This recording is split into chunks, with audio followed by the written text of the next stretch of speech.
이번 비디오 클립에서 얘기를 좀 하려고 하는 거는 테슬라 모델 Y의 스트럭처럴 배터리 팩이 장착이 된 바디가 기가팩토리 텍사스에서 목격이 되었다라는 기사가 일렉트랙에 올라와서 이것에 대해서 좀 해설을 해볼까 싶어서 이번 비디오 클립을 준비하게 됐습니다. 뭐, 여기에 대해서 그동안 이래저래 여러 가지 이야기를 들었던 사람들도 많겠지만, 다시 한번 리마인드하는 입장에서 좀 정리를 해보면은, 원래 테슬라에서 그 로드스터부터 시작을 해서 배터리 전기차를 만들어 올 때, 내가 얘기를 했었죠. 처음에 테슬라가 시도했었던 배터리 전기차인 로드스터는 그 배터리 전기차이긴 하지만 그 자체가 완전히 그 배터리 전기차 전용 플랫폼에서 개발이 된 게 아니라 로터스 엘리제라고 부르는 로드스터 쪽을 갖고 개조 전기차로 만든 게 바로 테슬라 로드스터인데, 그 테슬라 로드스터 자체를 테슬라에서 활용을 할 때 기본 아이디어가 무엇이었나 하면, 딱 배터리 전기차를 구현을 하고 그 다음에 그 구현을 한 배터리 전기차가 나름대로 탈만하기 위해서 그때까지 개발이 된 리튬이온 2차 전지의 기술을 봤을 때, 이거 에너지 밀도가 올라가는 속도가 생각보다 빠르지 않을 거란 거를 이미 인정을 한 거였다고. 그래서 로드스터라는 그 차대의 특성상 그 뭐랄까 그 시트 뒤쪽에 배터리 팩을 아주 큼직하게 장착을 할 수 있는 여분의 공간을 확보를 할 수가 있어요. 그래서 그 당시에 사실 배터리 전기차라고 구현을 한다고 했을 때 그 당시로서는 상상을 하기가 어려웠던 상당히 큰 배터리 팩이 장착이 됐습니다. 50kWh가 넘는 배터리 팩이 장착이 됐었고, 그러다 보니까 50kWh가 넘는 배터리 팩 덕분에 주행 가는 거리가 그 당시에 여기저기서 시제품으로 나오던 배터리 전기차 대비로 해서 주행 가는 거리가 훨씬 길었죠. 만약에 다른 배터리 전기차 회사들처럼 리튬이온 2차 전지의 기술 발전 속도가 빨라서 조금만 있으면은 셀 에너지 밀도가 올라가서 얼마든지 작은 부피와 작은 무게로 배터리 팩을 장착을 할 수 있을 것이고, 그렇게 되기 때문에 배터리 전기차에서 배터리 팩이 차지하는 가격이라든지 또는 무게라든지 부피의 비중이 높지 않을 거라는 예측을 한 다른 배터리 전기차 회사와 다르게, 애초에 테슬라는 배터리 기술에 대한 생각보다 낮은 기대감을 가지고 시작한 회사라고 보면 됩니다. 배터리는 기술이 개발된다고 하고, 그 다음에 현재 산업에서 가장 최신의 배터리 기술을 가져다 쓴다 하더라도 자기들이 봤을 때 그냥 셀 에너지 밀도 올라가는 걸 기다릴 바에 자기들이 차량을 개발할 때 자기들이 원하는 배터리 팩의 크기를 충분히 장착할 수 있도록 배터리 전기차 전용 플랫폼이라는 것을 자기들이 개발을 했고, 그리고 사실 테슬라에서 로드스터 같은 경우는 배터리 팩의 위치라는 게 그 시트 뒤쪽에 아주 큼지막하게 붙어 있었지만, 모델 S로 가면서 구현이 됐던 게 바닥, 플로어에 까는 플로어 배터리 팩 형태로 깔기 시작했죠. 우리나라 현대기아차 같은 경우는 그 플로어에다가 배터리 팩을 까는 형태가 레이라든지 그 소울 쪽에서 구현이 돼가지고 테스트는 되긴 했고, 그리고 예전에 전자신문 기사를 혹시라도 본 분이 있다면은, 내가 그 전자신문 쪽에 코멘터리를 달았던 게 장기적으로 배터리 전기차 쪽은 배터리 팩이 플로어 쪽에 깔릴 거라고. 그게 가장 배터리 팩을 위치시키기 좋은 곳이라고 얘기를 했어요, 보면은.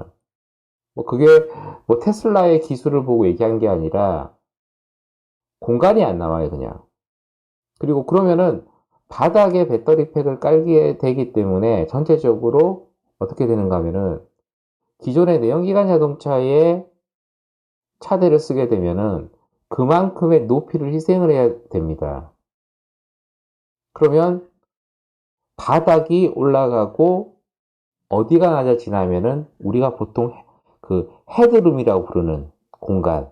차를 탔을 때 사람들이 앉았을 때 천정과 머리 사이의 공간. 그 공간이 확 줄어들게 돼요.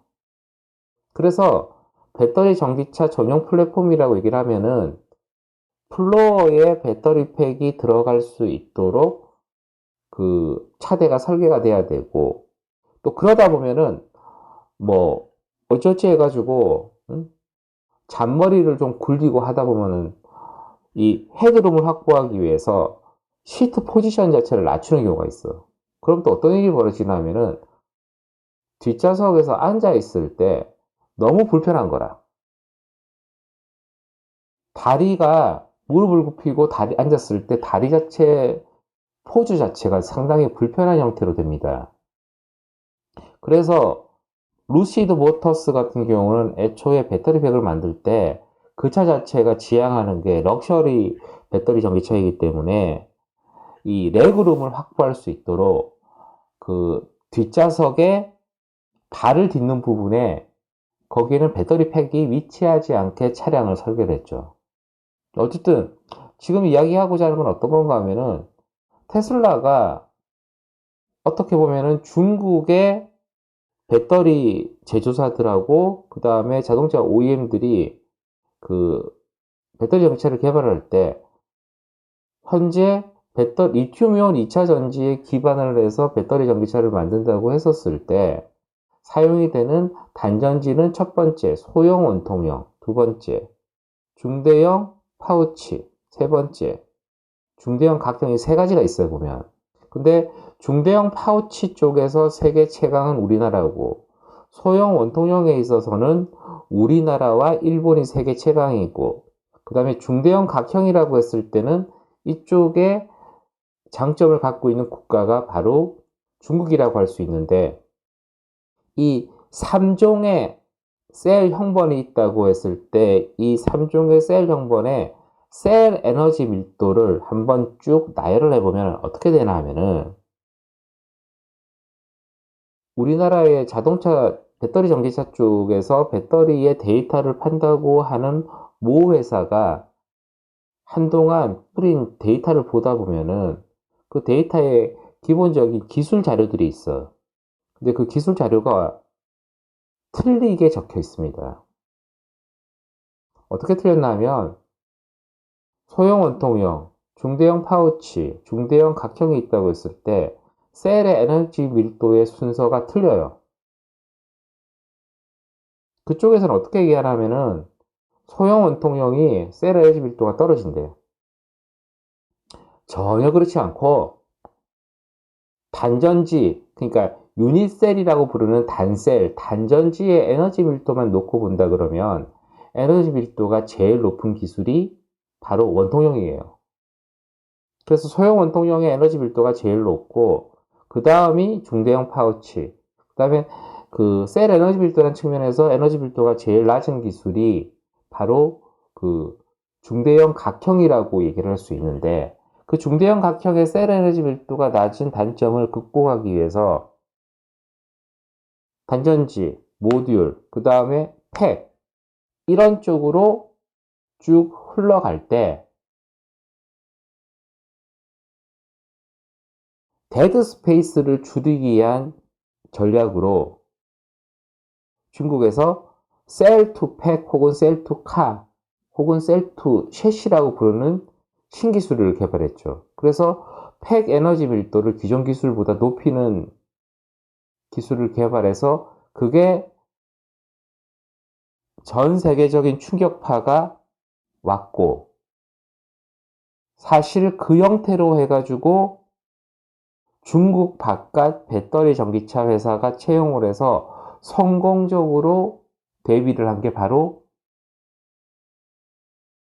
중국에서 생산을 한 모델 3에서 LFP 중대형 각형이 들어가 있는 버전이죠. 즉 모델 3 스탠다드 레인지 플러스라는 거.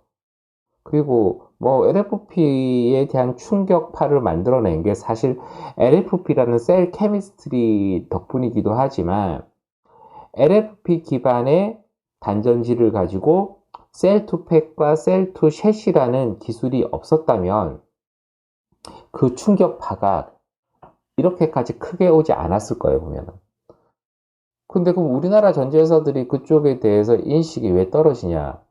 뭐, 요즘은 과거에 비해서 많이 나아지긴 했지만, 우리나라 전지회사들이 생각보다 자동차에 대한 인식이나 자동차에 대한 이해도가 떨어져요. 그 여파가 여기까지 왔다고 봐도 됩니다, 보면은. 아무리 뭐, 자동차를 좋아하는 덕후들이 배터리를 전공한 친구들 중에 있어서 뭐 요즘 배터리가 인기라서 회사에 딱 취업을 해가지고 내가 얘기하는 거를 그 친구들도 좀 알아서 소위 뭐 중간 간부라든지 임원들한테 얘기를 해봤자 안 통하거든. 왜?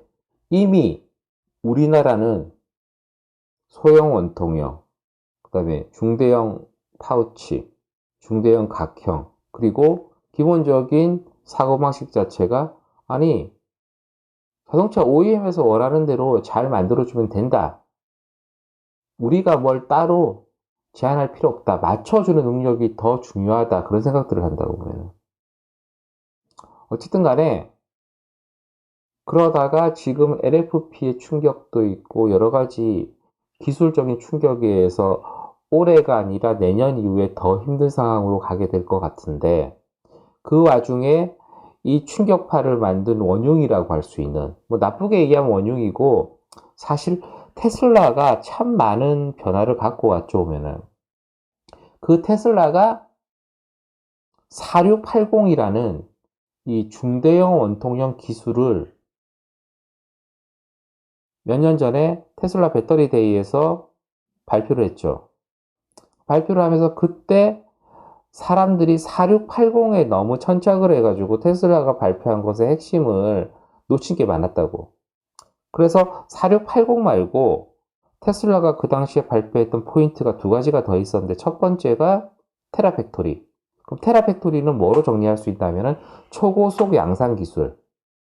어떻게 보면은 테슬라에서 지향하는 바는 무엇인가 하면은 향후 경쟁이 되는 중대형 파우치라든지 또는 중대형 각형 쪽보다는 자기들이 최소 서너 배 이상의 양산 속도로 셀을 생산할 수 있는 단전지 형번을 설계했다라고 내세운 거고, 두 번째는 이렇게 설계를 한 4680으로 기반을 해서 바로 이 기사에 있는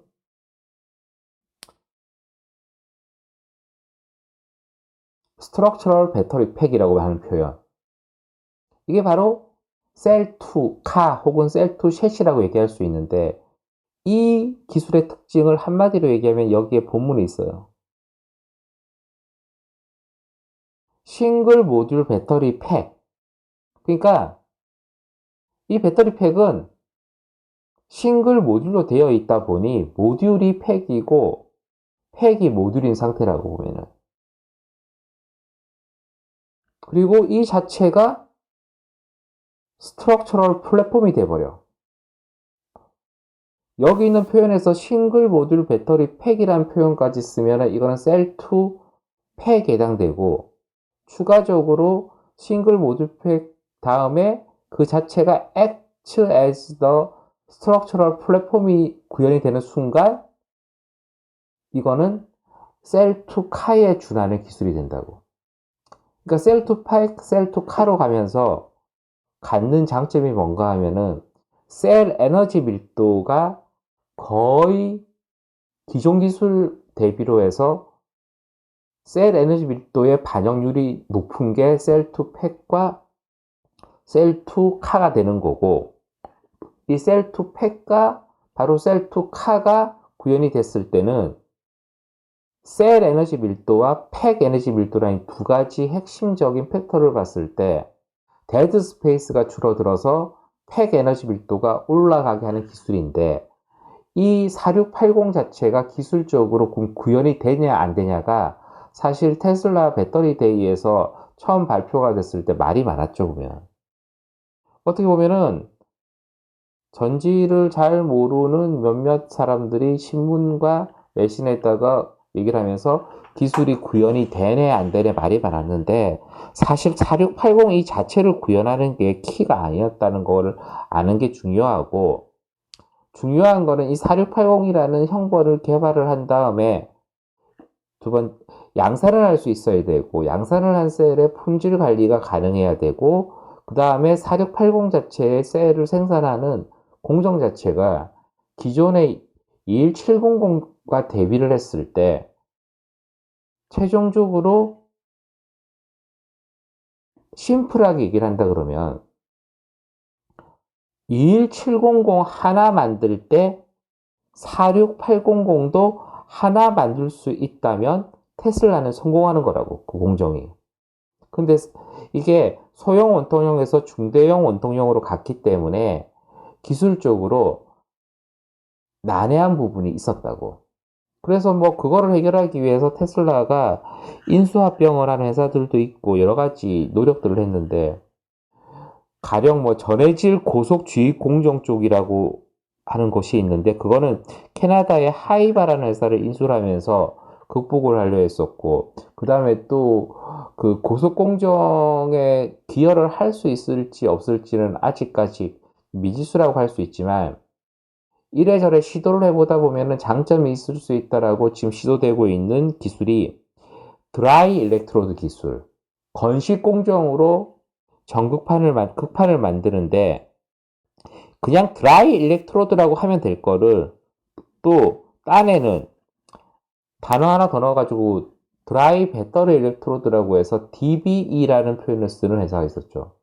그 회사가 바로 맥스웰 테크놀로지였었고, 그 맥스웰 테크놀로지를 테슬라가 인수를 해서 DBE만 취득할 수 있는 만큼 취득하고 다시 되팔았습니다. 어쨌든 테슬라가 파나소닉과 함께 지금 차근차근 셀2 카 혹은 셀2 셋이라고 부를 수 있는 그 형태의 배터리 팩을 어디에 먼저 구현을 한다고?